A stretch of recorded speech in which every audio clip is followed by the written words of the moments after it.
Hi, this is Gary with MACMOST.com. Let's talk about protecting yourself against text scams. So I don't think anybody would be surprised to learn that text scams are on the rise. The FTC estimates that $470 million was lost in 2024 to text scams, and that number has been going up each of the last 5 years. A Pew Research study estimates that 61% of all people in the U.S. get a text scam at least once a week, 20% at least once a day. And that same survey showed that 24% of people have fallen for a text scam at least once, at least partially. And when you hear about this in the news, it usually has to do with big numbers, somebody losing hundreds of thousands or millions of dollars. But the vast majority of text scams result in somebody losing less than $1,000. Now, the best way to protect yourself against text scams is to know about them. If you know the most common types of text scams, then you'll recognize them when somebody tries to pull one on you. So let's start with the text scam that appears to be from your bank, credit card, or other financial institution. Usually, this comes in the form of an alert. There's been some sort of suspicious activity, or maybe your account is overdrawn, or maybe some login attempts have failed, and it puts you on alert and gets you to feel this sense of urgency. The text usually includes some sort of link or phone number to call, or they want you to text back, and it's trying to make it seem like you can protect yourself by interacting with the text. But of course, the text isn't from your bank, it's from a scammer, and they're just trying to get you to hand over some of your information. Maybe just some basic details, or even as much as your bank account or password to your online account. Of course, the right thing to do is never interact with the text at all. If you really think something is going on, you just log on to your bank's regular site, not using any link in the text, but the link you already have bookmarked or no, and see if there's an alert or notification there. And if you really want, you could just call your bank with the phone number that you have on one of your statements or your card. One of the things about this kind of scam is people sometimes fall for it because the text mentions the name of their bank. And they think, well, how do they know I even have an account at that bank? But scammers send out millions and millions of these to random people with random names of banks.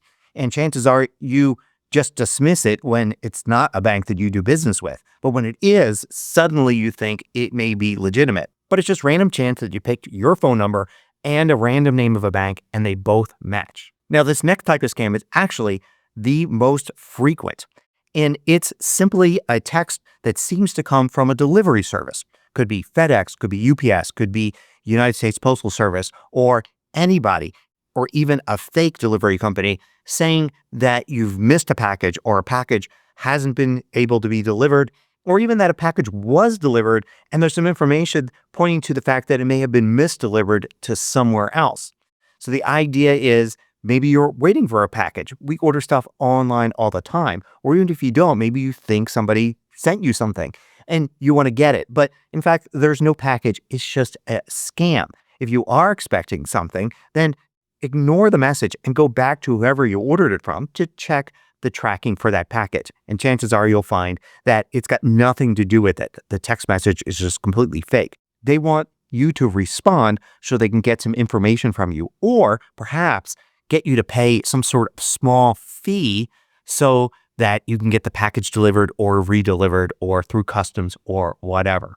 But of course, it's all not real. They're going to take that small amount of money from you and from thousands of other people, or perhaps they're just saying they're going to take a small amount of money from you, and they'll in fact use the information you give to take a larger amount. Now, related to that is getting a text of a purchase, like a receipt or invoice or something like that.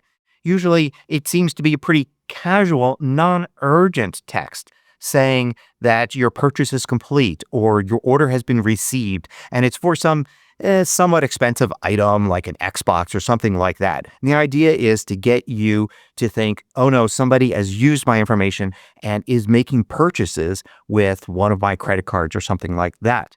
But of course, the contact information, whether it's a phone number or a link, or they just want you to text back, that's all fake. They're trying to get information from you, maybe even asking you for your credit card number for verification or the login credentials for a site, and they're trying to scam you. They're trying to play on your outrage here. that somebody purchased something using your phone number or your credit card. Now, perhaps the oldest one of these types of scams is the reward or sweepstakes, a message you get saying that you won something. But of course, we don't get notifications for sweepstakes or Powerball lotteries or any of that through text messages. So these are completely fake, and they usually are trying to get you to pay some sort of small handling fee so you can get your bigger prize, but there's no prize. If you find these videos valuable, consider joining the more than 2,000 others that support MACMOST at Patreon. You get exclusive content, course discounts, and more. You can read about it at macmost.com/Patreon. A common one today is a road toll charge scam. This is when you get a text and it appears to be from a toll road. Sometimes they can even match the local toll road to your phone number just using the area code and prefix. So you think, oh, maybe I did accidentally drive on a toll road, or maybe they mistook somebody else's license plate for mine in the reader, and now I'm getting charged $10 or $15 or whatever it is for using a toll road that I didn't use. They want you to click on the link or respond or call a phone number to straighten it out. But of course, it's not real. You didn't actually use that toll road, and they're just trying to get information from you. We often laugh at these when it's from a toll road in a completely different state, someplace we haven't recently been.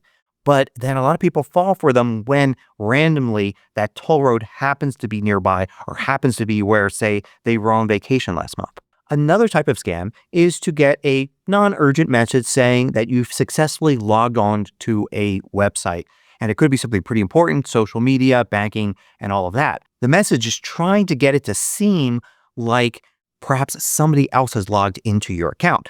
A lot of times it will mention a location and show that location is someplace far away. So instantly you think you're being scammed that way, that somebody has broken into your account. But in fact, the text message itself is a scam, trying to get you to click on the link or respond to prevent this unauthorized access, when in fact, what you'll then be doing is giving information to the scammer.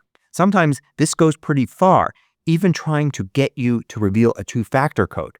The way that works is somebody guesses your password to log into a site, but since they don't have the two-factor code, they try to trick you into giving it to them. They do this by sending you a text message saying that there's been an unauthorized attempt at logging in, and they want to fix the problem.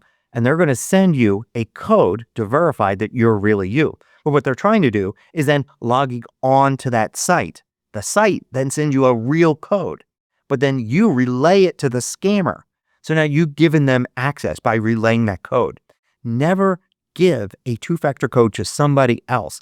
Anytime you get one of those two-factor codes to log in, always treat it as the highest of secrets. The only place that goes is in the login prompt on the site or in the app. You don't ever forward it to somebody else. Now, of course, some of the scams that work the best are the ones that have a lot of urgency to them. So sometimes you'll get a text pretending to be from the police, a sheriff department, or some sort of court. Sometimes it'll say there's a warrant out for your arrest, or you've been accused of a crime, or you simply missed jury duty, and you need to fix this problem. They're trying to get you to respond, to call, to click on the link. And then once you do that, they'll say there's some sort of solution that involves you simply paying a fee. So law enforcement is never going to use text messages to try to get you to pay some sort of fee. They'll send some sort of official notice by mail. And either way, you should be calling that police department or that court directly with the official number, not the one that is texted to you, to find out if this is real. And of course, it's not going to be. Now, sometimes these scams will play off of our desperation, particularly when it comes to loans. A lot of people have really big loans for homes, cars, and of course, student loans. So you get text messages claiming to be some sort of debt forgiveness program. These programs sometimes actually do exist, but you're not going to be getting a text message from them like this out of the blue. They're just trying to get information from you so that they can scam you in some other way, or even take out another loan to put you even more in debt. So these last two are kind of weird because they're not like the rest. The first is the completely wrong number or pig butchering scam. This is when you get a text message from somebody that you don't know, and it's a casual message like, can you pick me up at the airport, or thanks for your help the other day, or something like that. It appears to be a wrong number, but it tries to play on your compassions that you may want to actually inform the person that, oh, I think you meant this for somebody else. Then they'll start up a conversation with you. It might be really slow at first, over weeks, and eventually they'll try to create a friendship that will lead to some sort of investment scam. It's really subtle, and a lot of people have fallen for this kind of scam, losing a lot of money. The people that do it use scripts and psychological techniques that can fool even the best of us. And the last one is kind of the opposite of that. You get a text that appears to be from somebody you know, and they're asking for help, and usually it's urgent, and they don't want you to tell anybody else about it, and there's all sorts of excuses for that. Sometimes this is called the grandparent scam because the messages go out pretending to be from a grandchild to a grandparent and don't tell the parents that I'm in trouble, that kind of thing. And the idea is you send some money to bail somebody out of some sort of trouble, but of course it never was that person in the first place. They just send out millions of these, hoping that some of the time they're right and it actually is a grandparent with a grandchild that gets in touch, and then the grandparent falls for it. So even if it's your best friend or relative that asks for help, always be a little suspicious about that and maybe reach out to mutual friends and relatives and make sure you're talking to the right person. And of course, it's almost always a scam. The number of scams like this far outnumber the actual requests for urgent help.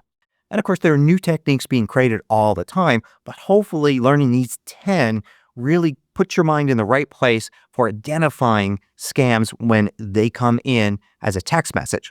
When you do get one of these, here's what you need to do. First, don't respond. Never respond. Don't click on a link. Don't call any phone number or do anything requested in that text.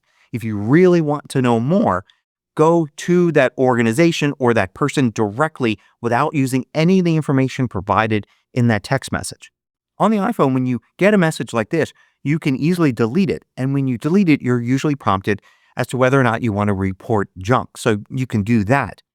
You can also set up your iPhone in the Settings app, under Apps, under Messages, to filter unknown callers. It will not put them in your main inbox in the Messages app, but in a separate place. And this helps you right away kind of identify that these are things that you should be suspicious of. And also, with any phone you're on, you could always forward spam or scams to 7726 to report it to your mobile phone provider. You can also report fraud to the FTC by going to reportfraud.ftc.gov. And I want to end by encouraging you to talk to others about these scams. The more you talk to your friends, your relatives, your neighbors about them, the more likely it is that they will recognize a scam when they get a text message like this. Thanks for watching, and keep your guard up. If you liked this video, click the thumbs up button below to let me know. I publish new tutorials each weekday. Hit the subscribe button so you don't miss out.